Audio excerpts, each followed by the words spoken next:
On an autumn morning in Brooklyn, the first rays of sunlight began to peek over the towering skyscrapers. The roar of bus engines mixed with the blare of taxi horns, creating the familiar symphony of the city that never sleeps. But at a small coffee shop named Morning Star on Mulberry Street, a completely different story was quietly unfolding. A man wearing a worn-out old hoodie and jeans torn at the knees walked into the shop. No one knew that this scruffy-looking man was none other than Keanu Reeves, one of the wealthiest and most beloved movie stars on the planet.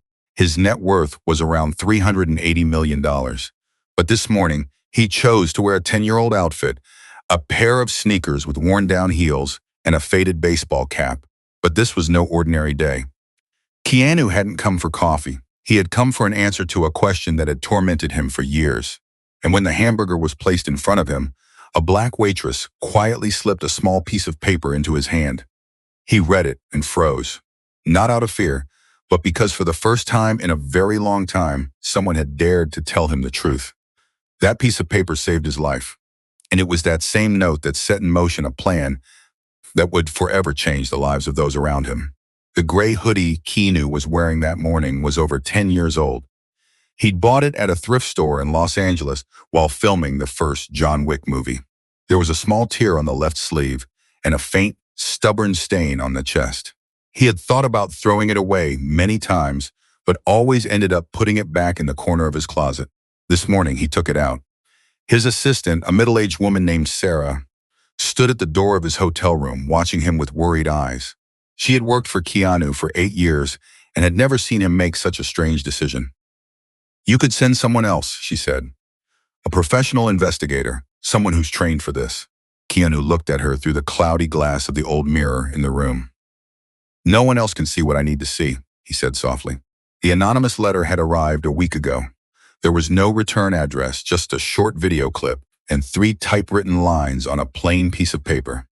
The video showed a man in ragged clothes being dragged out of a restaurant by 2 security guards while well-dressed patrons laughed. The letter read, "Morning Star, your coffee shop, your responsibility." Or isn't it? Morning Star was one of the worst performing businesses on the list of investments Keanu had quietly backed. The quarterly reports blamed the neighborhood, the economy, the changing demographics. But Keanu had built his career on a single, simple principle. Every person who walked through the door deserved to be treated with dignity. If that principle was being violated under his name, he needed to know. He took off his old Casio watch, the only thing he'd worn on his wrist for the past 12 years, and slipped off his wedding ring, though there had never been a wedding, just a memory of Jennifer, and placed them on the table. The only thing he kept was a small phone hidden in his jacket pocket, capable of recording audio and making an emergency call.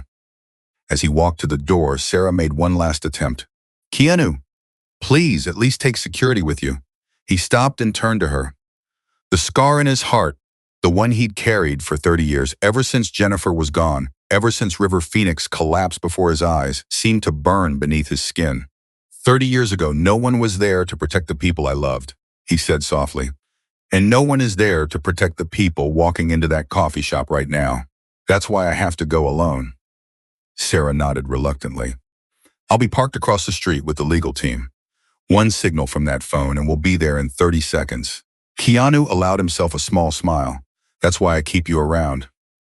At 7 o'clock on a Saturday morning, the Morning Star coffee shop was filled with the clinking of ceramic cups and the low hum of conversation. The warm yellow glow from the overhead lamps illuminated the oak tables, and the aroma of freshly roasted coffee and toasted bread filled the air. The clientele was what you'd expect from a decent Brooklyn coffee shop. Artists with their laptops, writers with their leather-bound notebooks, office workers getting their fix before their shift. They all paid $5 for a latte just to feel like they were in the right place. Megan Harris had worked here for 3 years, long enough to know that the shop's polished surface hid something rotten underneath. She moved between the tables with practiced efficiency, refilling water glasses and clearing plates, invisible in the way servers are expected to be. Her feet ached from being on them since 5 in the morning, but she couldn't slow down. Her 7-year-old daughter, Lily, had a checkup next week, and the cost of her asthma medication had just gone up by another $47.83. Her younger brother's college tuition was due at the end of the month. She had learned long ago how to read people in their eyes. It was a survival skill from a childhood spent navigating places where she didn't belong. She could tell in a few seconds if a customer would be a good tipper or a cheap one, whether they saw her as a person or just a part of the furniture. When the front door opened and a homeless-looking man walked in, she immediately knew something was off. Not with him, but with everyone else. He looked disheveled, yes. His clothes were torn and dirty, his face unshaven, and he carried the smell of someone who hadn't showered in a few days. But his posture was strange. His shoulders were too straight, his walk too confident, and his eyes, dark brown, alert, were taking in every detail of the room. Those weren't the eyes of a man who had been beaten down by life. The hostess tried to stop him at the entrance, her smile frozen in professional horror. The security guard moved closer, his hand already on his radio. And then Margaret Thornton appeared. Margaret had been the manager of Morning Star for 5 years. She was the kind of person who wielded power like a weapon, holding it against anyone she deemed beneath her, which was nearly everyone. She smiled at executives and investors, but Megan had seen how she spoke to the bussers and dishwashers when she thought no one was watching. "Sir," Margaret said, her voice dripping with false politeness, "I'm afraid you're mistaken. This establishment may not be suitable for your circumstances." The homeless man didn't flinch. Instead, he reached into his pocket and pulled out a thick wad of cash, more than Megan made in a month. "Table number 7, he said calmly. "The A5 Wagyu burger, medium well. I'm paying up front." A ripple of shock went through the room. Margaret's smile faded, caught between greed and disgust. She couldn't refuse a paying customer. It was rule number 1 in the restaurant business, but every instinct was screaming at her to throw the man out. "Of course," Margaret said through clenched teeth. "Right this way, sir." She led him to the worst table in the house. Tucked in a dark corner near the kitchen door and the hallway to the restrooms, where it was loudest and sometimes smelled of the dumpster outside. It was the table they used for customers they wanted to humiliate into leaving. The homeless man sat down without a word of complaint. Margaret turned her gaze across the floor, her eyes landing on Megan. "You," she said. "You're always talking about helping the poor. Here's your chance." It was a punishment, and they both knew it. Megan walked to the table, water pitcher in hand, and poured a glass without looking the man in the eye. But as she set the glass down, she felt his eyes on her. She looked up. His eyes met hers, and in that instant, something passed between them. Recognition, maybe, or understanding. She couldn't name it, but it sent an uneasy chill down her spine. This man was not what he seemed. In the kitchen, Margaret pulled the sous chef aside. Tyler Jackson was 28 years old and had been working at Morning Star for 2 years. He was good at his job, talented enough to run his own kitchen one day, but he had a pregnant wife at home, 7 months along, and a mountain of medical bills that chained him to this place. Margaret led him to a corner where the security cameras couldn't see.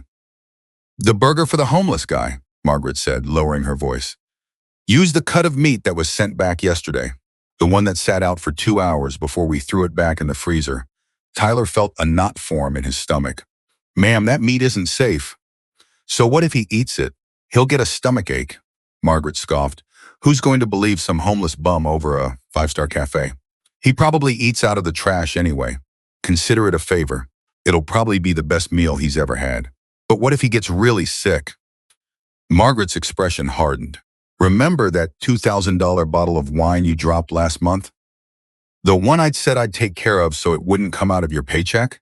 She let the threat hang in the air. "Just do as I say, Tyler. Unless you want to start explaining to your pregnant wife why you're suddenly unemployed." Tyler stood frozen, trapped between his conscience and his fear. Finally, he nodded. Margaret patted his shoulder. "Good boy." Neither of them noticed Megan standing behind the spice rack, close enough to hear every word. Her heart was beating so hard she was sure someone would hear it. She pressed herself against the wall, barely breathing. As Margaret walked past her and back out onto the dining room floor, Tyler turned and nearly collided with her. Their eyes met, and she saw the guilt written plainly on his face. He knew she had heard. He shook his head slowly, a silent warning. "Don't do anything. Don't say anything. Forget what you heard." Then he was gone, leaving Megan alone with a choice that could cost her everything. If she stayed silent, she would keep her job. She would have the money for Lily's medication and her brother's tuition. She would survive. If she spoke up, no one would believe her. Margaret would destroy her reputation and fire her on the spot. She would lose everything she had spent years building. But if she did nothing, that man would eat spoiled food, and whatever happened to him would be on her hands. Megan walked back onto the dining room floor on legs that felt like they belonged to someone else. Her hands trembled as she lifted a tray of empty glasses, and she had to focus on each step to keep from stumbling. The conversation she'd overheard replayed in her head. Spoiled meat. 2 hours at room temperature. Who would believe a homeless guy? She glanced toward table 7. The man sat there quietly, studying the menu as if he had all the time in the world. He didn't look like someone who was about to be poisoned. He looked like someone who was waiting for something. The security cameras. Megan's eyes flicked up to the small black domes mounted in the corners of the ceiling. There were 6 covering the main dining area, plus 2 more near the entrance, and 1 aimed at the bar. Margaret reviewed the footage every night, looking for any excuse to dock pay or write up an employee. Last month, she had fired a busboy for taking an unauthorized 5-minute break. The camera saw everything. If she approached the man and warned him verbally, Margaret would know within hours. She'd be fired before sunrise, blacklisted from every restaurant in the city. And then what? How would she pay for Lily's medicine? How would she help her brother finish college? But if she kept quiet, that man could end up in the hospital, or worse. She set the tray down and pretended to rearrange the cutlery station, trying to buy time to think. There had to be a way. There had to be something she could do that the cameras couldn't catch. The staff restroom. It was the only room in the building without surveillance. Margaret had complained about it once, saying she wanted to make sure employees weren't wasting time in there. But the owner had refused on the grounds of privacy laws. It was a place she could write something down, something small enough to hide in her palm. Before she could move, Margaret appeared beside her. Her presence was like a draft of cold air, making her instinctively stiffen. "You've been standing here for 3 minutes," she said, her voice small and pleasant, the way it always was just before she was about to say something cruel. "Is there a problem?" Megan forced herself to meet her eyes. "No problem. I was just reorganizing the cutlery station." Margaret's gaze slid over to table 7. "I've noticed you looking at our special guest quite a bit, actually. I was just checking to see if he needed anything." "He doesn't need anything." Margaret leaned in closer, and Megan could smell her perfume, an expensive scent that always made her slightly nauseous. "He is going to eat his meal, realize he doesn't belong here, and leave. That's the plan, understand?"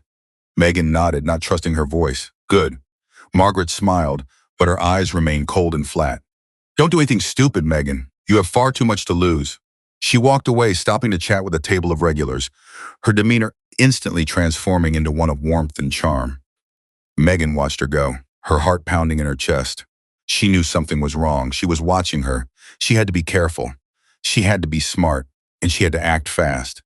The staff hallway was empty when Megan slipped away. She walked quickly, head down, counting her steps until she reached the restroom door. Inside, she locked the door and leaned against the sink, taking deep breaths to calm her nerves. Her reflection stared back at her, a tired woman in a black uniform, her hair in a tight bun, dark circles under her eyes. She looked like someone who had been getting by for so long she'd forgotten what it felt like to live. But she also looked like her mother. The memory came back, clear and sharp. Her mother in a hospital bed, her thin fingers wrapped around Megan's hand, her voice barely a whisper. "Sweetheart, there will be times when doing the right thing means losing everything. But if you don't do it, you lose yourself. And that's worse. Always worse." Megan had been 24 then, pregnant with Lily, abandoned by the man who had promised to stay. She had thought she understood what her mother meant. Now, 8 years later, standing in a restroom with a decision that could ruin her life, she finally did. She reached into her apron pocket and pulled out her order pad. Her hands shook as she tore off a small piece, no bigger than a matchbook. She found a pen and wrote quickly, her handwriting cramped and uneven. "Don't eat. The meat is bad. It's on purpose. They want to hurt you." She read it twice, then folded it until it was small enough to conceal in her palm. The paper felt like it weighed 1,000 pounds. Now came the hard part. Tyler was plating the burger when Megan walked past the kitchen. She saw him hesitate as he placed the patty on the white porcelain plate, his jaw tight with what might have been remorse. The meat looked perfect, seared to a dark brown, glistening with butter. It was accompanied by roasted vegetables and a drizzle of sauce. No one looking at it would ever guess what it really was. Megan stopped beside him, pretending to check on another order. "Tyler," she said softly, "you can't let this happen." He didn't look at her. "I don't know what you're talking about. That patty has been sitting out for 2 hours. Do you know what that means?" "Food poisoning, at a minimum. If he has any underlying health conditions." "Enough." Tyler finally turned to face her, and she could see the fear in his eyes, the desperate calculation of a man trying to protect the little he had. "My wife is due in 2 months. She can't work right now if I lose this job. And if that man dies, can you live with that?" Tyler's face contorted in pain. "What do you want me to do, Megan? Go out there and tell everyone Margaret told me to serve spoiled meat? Who's going to believe me? Margaret will deny everything, fire me for lying, and make sure I never work in this industry again." Megan wanted to argue, to shake him until he saw reason. But looking into his eyes, she understood. He wasn't a bad person. He was a trapped person, just like her, just like everyone who worked in places like this, where the people at the top held all the power and the people at the bottom took all the risks. "Okay," she said softly. "You didn't see anything. You don't know anything."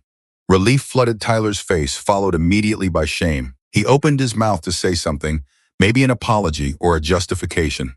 But Megan had already turned away. She would do this herself. The plate was ready. Megan lifted it from the counter, balancing it on her palm with practiced ease. The patty was still sizzling softly, sending up fragrant wisps of steam. To anyone watching, it would look as though she were just doing her job, delivering a meal to a customer. She moved through the dining room, weaving between tables, her eyes fixed on the corner where the homeless man was sitting. Her other hand was down by her side, the folded note pressed between her fingers, hidden from view. She stopped at the edge of the table and set the plate down gently, placing the burger in front of him with a server's precision. "Your A5 Wagyu burger," she said, loud enough for the nearby tables to hear. "Medium rare, as requested." The man looked up at her, and again she felt that strange spark of recognition. His eyes were dark brown and intelligent, and they studied her with an intensity that made her skin prickle. She had the absurd thought that he could see right through her, that he already knew everything she was about to tell him. She placed the silverware next to the plate, and as she did, her hand brushed against his. In that brief moment of contact, she pressed the folded paper into his palm, feeling his fingers close around it reflexively. "Enjoy your meal," she said, holding his gaze for a fraction of a second longer than necessary. Then she turned and walked away, her heart pounding so loudly she was sure the entire restaurant could hear it. Keanu watched the server walk away, his hand closed around the small piece of paper she had passed him. Her face had been deliberately neutral, but her eyes, those deep, knowing eyes, had been screaming a warning. He waited until she was on the other side of the room, then casually dropped his hand below the table and unfolded the note. "Don't eat. The meat is bad. It's on purpose. They want to hurt you." He read the words 3 times, letting them sink in. Then he looked down at the beautiful burger sitting in front of him. A meal calculated to make him sick, to punish him for daring to exist in a space where his kind was not welcome. Something cold and hard settled in his chest. It wasn't anger. Not yet. It was something older, something he had buried deep inside himself for the last 30 years and thought he had forgotten. He remembered being 23, hungry, and desperate. It wasn't him, not anymore, but he remembered the feeling. He remembered those first days in Hollywood, with no money, no family, sleeping on friends' couches. He remembered the feeling of being looked down on for being a nobody, for not dressing well enough, for not being rich enough. He remembered the sting of standing in front of a fancy restaurant and being turned away because of how he looked. He had built his entire career to prove them wrong. Every restaurant he invested in was supposed to be different, a place where dignity wasn't reserved for the wealthy, where every single person who walked through the door was treated with respect. That was the whole point. It was the only thing that ever mattered. And now, in one of his own cafes, they were trying to poison a man they thought was homeless. Keanu set down his knife and fork. He wasn't going to eat. He wasn't going to leave. He was going to sit here and watch. And when the time was right, He was going to burn this whole rotten system to the ground. 20 minutes passed. The burger remained untouched, growing cold on the plate. Keanu sat perfectly still in his chair, occasionally sipping his water, his eyes moving slowly around the room. From behind the bar, Margaret watched with growing unease. The homeless guy should have eaten by now. He should be halfway through his meal, starting to feel the effects of the bacteria multiplying in his gut. Instead, he just sat there, calm and as if he were waiting for something. Margaret straightened her tie and walked over to table number 7, her customer service smile firmly in place. "Is everything all right with your meal, sir?" she asked, letting a hint of concern creep into her voice. "You haven't touched it?" The homeless man looked up at her. There was something in his expression Margaret couldn't read, something that made her feel like she was the one being judged, not the other way around. "The air," the man said. "I'm enjoying it." Margaret's smile faltered. "I see. Well, if there's anything wrong with the food, I'd be more than happy to have the kitchen prepare something else. The food looks perfectly fine." The man's eyes stared at Margaret, unblinking. "I'm just savoring the moment." Something was wrong. Margaret could feel it in her bones, the prickling sensation at the back of her neck that had saved her from trouble more times than she could count. This man wasn't behaving the way a homeless person should. He was too confident, too calm, too in control. Margaret glanced across the room where Megan was pouring water at another table. She had served him. She had been alone with him for a few seconds. Had she said something, done something? She'd deal with her later. Right now, she needed to handle the situation in front of her. "Of course," Margaret said, keeping her tone pleasant. "Please let me know if you need anything." She walked away, but her mind was racing. The longer that man sat there without eating, the more dangerous this became. If he complained to corporate about his treatment, if he made a call to the Food Safety Authority, if he made any kind of scene, Margaret needed him out of the cafe. Immediately. The confrontation came 30 minutes later. A woman at a nearby table, dripping with diamonds and designer clothes, waved Margaret over with an imperious gesture. Her husband sat beside her, looking embarrassed but unwilling to intervene. "This is unacceptable," the woman hissed, barely trying to keep her voice down. "We are paying $400 for dinner, and we have to sit near that." She gestured toward Keanu with unconcealed disgust. "The smell alone is making me lose my appetite." Margaret nodded sympathetically. "I completely understand, ma'am. Let me handle this." She strode back to table number 7, her walk more purposeful now, the smile replaced with a businesslike expression. "Sir," she said, "I'm afraid I'm going to have to ask you to leave. We have other diners who need this table." Keanu looked up at her calmly. "I've paid for my meal. I will give you a full refund." "I don't want a refund. I want to sit here." Margaret felt her patience cracking. Other diners were starting to notice the exchange, their conversations dying down as heads turned in their direction. "Sir, I must insist." "On what grounds?" Keanu's voice was quiet, but it carried. "I've paid for my food. I'm not disturbing anyone. I am simply sitting here in a chair I paid for in a cafe that is open to the public. What law am I breaking?" Margaret opened her mouth, then closed it again. The man was right. Technically, she couldn't force a paying customer to leave without just cause, not with this many witnesses. If this turned into a scene, if someone filmed it on their phone, the media nightmare would be immense. She needed a different approach. Her eyes found Megan, and suddenly the solution became clear. If she couldn't blame the customer, she would blame the staff. She would turn this into a disciplinary issue, remove the inconvenient witnesses, and deal with the homeless man quietly after the crowd had thinned. Margaret straightened her jacket and raised her voice just enough for the surrounding tables to hear. "Megan Harris, please come here." Megan looked up from across the room, her face a deliberate mask of neutrality. She set down the water pitcher she was holding and walked over, each step slow and deliberate. "Yes, ma'am," she said. Margaret turned to face her, making sure her expression conveyed righteous disappointment. "I've received a complaint that you behaved inappropriately with this guest, that you made unprofessional and offensive comments." Megan's eyes widened. "That's not true. I didn't say anything." "Multiple witnesses," Margaret continued, talking over her, "have reported that you deliberately embarrassed this gentleman. In light of that, I have no choice but to suspend you effective immediately, pending a full investigation." The entire dining room had fallen silent. All eyes were on the confrontation unfolding at table number 7. Megan stood frozen, her mouth open in disbelief, unable to form words. Across the room, Tyler watched from the kitchen doorway, his face pale with guilt. He knew the truth. He knew Megan had done nothing wrong, that Margaret was lying to cover her own crime. But he couldn't speak. His wife, his kids, his future. They all depended on his silence. He lowered his eyes and stepped back into the kitchen. Megan was alone. The moment stretched into an eternity. Megan stood in the middle of the cafe, surrounded by strangers watching her humiliation as if it were dinner theater.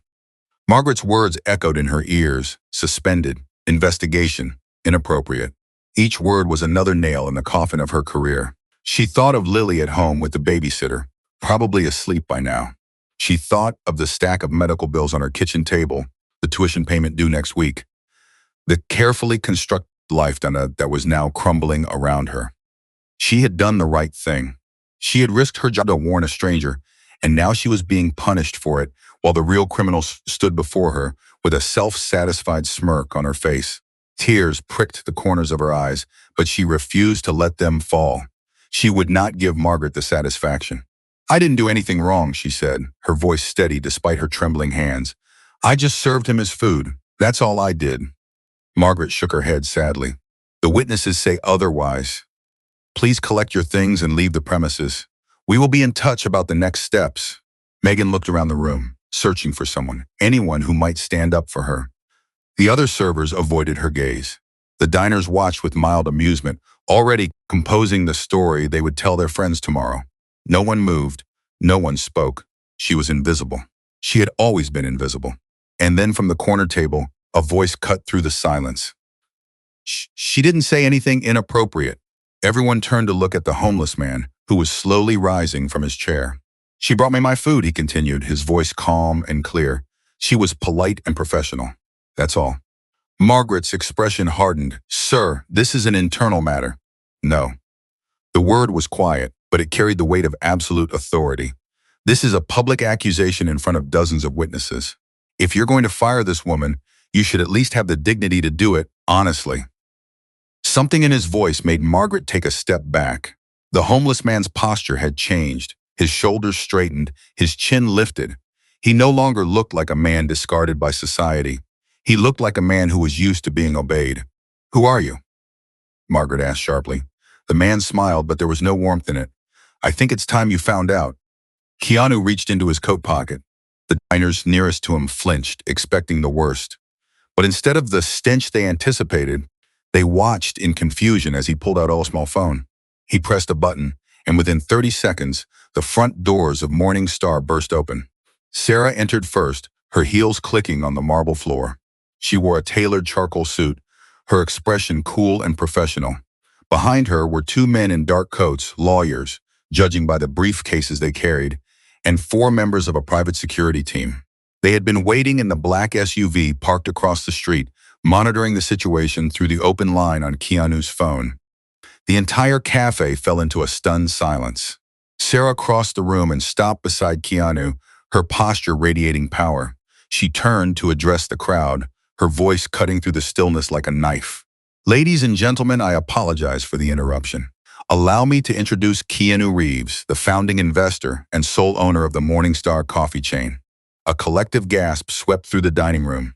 The wealthy woman who had complained earlier went pale, her hand flying to her mouth. Her husband looked at Keanu with growing horror, already calculating the social damage of what they had done. Margaret stood frozen, the color drained from her face. Her mouth opened and closed, but no sound came out. She looked like someone watching her entire world crumble in slow motion. Keanu stepped forward, and even in his tattered clothes, even with the grime still on his face, he carried the unmistakable presence of a man who had built an empire from nothing. "I've been recording everything tonight," he said, holding up the phone. "Every word, every interaction, including a very interesting conversation that took place in your kitchen about 45 minutes ago." Margaret's eyes widened. "I don't know what you're talking about." "Really?" Keanu gestured to the untouched plate on table 7. "Then perhaps you can explain what's wrong with this burger. The one you told your sous chef to prepare, using meat that had been left at room temperature for 2 hours before being refrozen." The crowd began to murmur with disgust and disbelief. Several diners pushed their own plates away, suddenly suspicious of everything they had been served. Margaret shook her head frantically. That's a lie. I never said anything like that. This is slander. Keanu turned toward the kitchen doorway, where Tyler stood frozen, his face ashen. Tyler Jackson, Keanu called out. You have a choice right now. You can tell the truth about what happened tonight, or I can play the recording and let everyone hear your voice agreeing to serve contaminated food to a customer. Tyler didn't move. His eyes darted between Keanu and Margaret, trapped between two impossible choices. Sweat beaded on his forehead. Think about your wife, Keanu continued, his voice softening slightly. Think about your baby. Do you want to be the man who stood by and let this happen? Or do you want to be the man who finally did the right thing? The seconds stretched into an eternity. Tyler looked at Megan, who was standing alone in the middle of the room, her career in tatters, her reputation ruined, all because she had chosen to warn a stranger instead of protecting herself. She had been braver than him. She had taken a stand while he had hidden in the kitchen, too afraid to speak up. Tyler stepped forward, his voice breaking as he spoke. Margaret told me to use the meat that was sent back yesterday. It had been left out for almost 2 hours before we put it back in the freezer. She said no one would believe a homeless guy if he got sick. She said it would teach him a lesson for coming in here. The dining room erupted. Diners shouted in outrage, some already reaching for their phones to call lawyers or reporters. The security team moved to block the exits, ensuring no one left before the situation was resolved. Margaret backed away, her hands raised in a defensive gesture. He's lying. This is a setup. I've worked here for 5 years. I would never. The recording doesn't lie, Keanu interrupted, and neither the financial reports my team has been reviewing. Embezzlement, falsified inventory reports, systematic theft from this restaurant for years. Did you really think no one would notice? Margaret's facade finally crumbled. The charming, confident manager vanished, replaced by a cornered, desperate animal. She turned and tried to run, but the security team was faster. 2 of them grabbed her before she reached the door, restraining her as she struggled and cursed. You can't do this to me, Margaret screamed. I'll sue you. I'll ruin you. Keanu walked toward her slowly, stopping just a few feet away. Years ago, he said softly, I was standing outside a restaurant in Los Angeles. I was hungry. I had no money. And the manager threw me out, said I didn't look good enough to be there. I never forgot that feeling. He looked Margaret straight in the eye. I invested in Morning Star so that no one would ever have to go through that in any place associated with my name. And you turned it into the very thing I swore I would prevent. Margaret stared at him, all the fight draining out of her. The police are on their way, Sarah announced. Margaret Thornton will be facing charges of attempted poisoning, embezzlement, and fraud. As if on cue, sirens wailed in the distance, growing closer. An hour later, the cafe was empty. The police had led Margaret away in handcuffs, still protesting her innocence to anyone who would listen. The other diners had been sent home with refunds and apologies. The staff had been dismissed for the night and told that a representative from corporate would be in touch about the future. Only Keanu and Megan remained. She sat at a table near the window, staring at her hands. The adrenaline had worn off, leaving a bone-deep exhaustion in its place. She had done the right thing. She had saved a man's life, and yet she felt empty, unsure of what would come next. Keanu approached and sat down across from her. He had washed the dirt from his face, though he still wore the tattered clothes. Up close, without the camouflage anger and despair, she could see him clearly for the first time. The sharp intelligence in his eyes, the quiet strength in his bearing. You knew, he said. When you wrote that note, you knew it could cost you everything. Your job, your daughter's health, your brother's education. Why did you do it? Megan looked up at him, because a long time ago, someone failed to help a person in need, and that kind of scar never really goes away. Keanu's expression shifted, surprise breaking through his composure. How did you know? I saw it in your eyes, she said simply.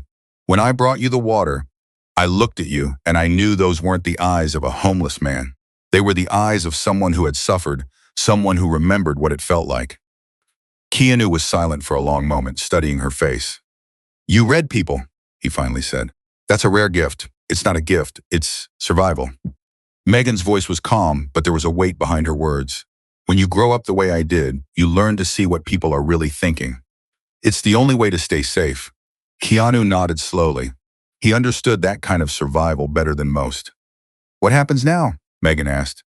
The cafe is closing for renovations, new management, new staff training, new everything. He leaned forward slightly. And I need someone to lead it. Someone who understands what this place should be. Someone with the courage to do the right thing, even when it costs them. Megan stared at him. Are you offering me a job? I'm offering you a choice, Keanu corrected. This isn't charity and it isn't a reward. It's an opportunity. You can take it or not. 1 week later, Megan's phone rang. She was sitting in her small apartment, Lily asleep in the next room. The familiar stack of bills was spread across the kitchen table. The caller ID showed a number she didn't recognize. Miss Harris, this is Sarah, Mr. Reeves's assistant, said the voice on the other end. He asked me to extend a formal offer for the manager position at Morning Star, effective upon its reopening. Megan closed her eyes. She had thought about this moment ever since that night, replaying it in her mind, trying to decide what she wanted. The salary is very competitive, Sarah continued. Full benefits including comprehensive health insurance for your family.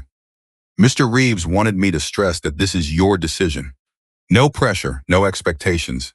Megan thought about what her mother had told her years ago, about doing the right thing even if it meant losing everything, about losing yourself if you didn't. She had done the right thing, and instead of losing it all, she was being given a chance at something new. I'll take it, she said, but I have one condition. 3 months later, Morning Star reopened. The space was transformed. The same elegant lines, but warmer now, more welcoming. The lighting was softer, the music gentler. The staff was trained under a philosophy that Megan had helped develop. Every person who walked through these doors deserved to be treated with dignity, regardless of what they looked like or how much money they had. Megan stood near the entrance in a tailored black suit, greeting guests as they arrived. She looked different than she had 3 months ago. Wasn't just the clothes, but the way she carried herself. Her shoulders were back, her chin was up, her eyes clear and confident. The door opened and a man walked in. His clothes were frayed and dirty, his hair was matted, and his shoes were held together with duct tape.